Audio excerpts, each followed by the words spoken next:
zotit Noka, ne jemi me pamje të drejtë për drejtat, pak nga ajo që u kuptua në vazhdën e se çfarë do të bëjmë. Besnik të ligjit dhe të kushtetutës, çdo shërbim ndaj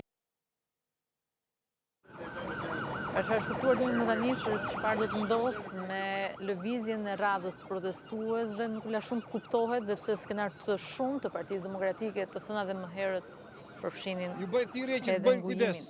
Mos guxojnë të prekin as edhe një qytetar.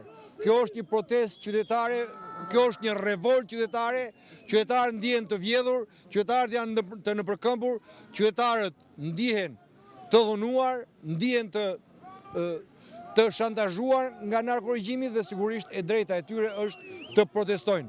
Një protestë qytetare nuk ka vend për arrestime dhe për shoqime. Arrestimet dhe shoqimet tregojnë panik. Ju siguroj që fundi është afër. Narkopolicia nuk mund t'i mbrojë.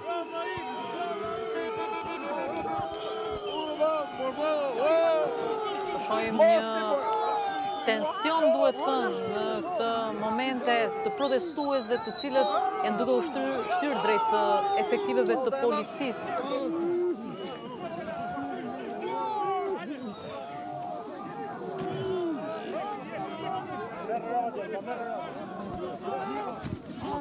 Në këto momente përplasje, duhet thënë, mes protestuesve dhe policisë.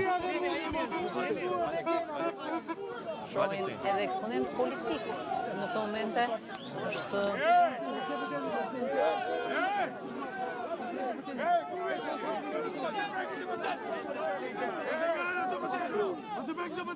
ndërkohë në këto momente si Klajda ka një përplasje mes policisë dhe deputetëve të Partisë Demokratike, pati një përplasje mes kryetarit të Partisë Demokratike, zotit Luciano Boçi, dhe një prej efektivëve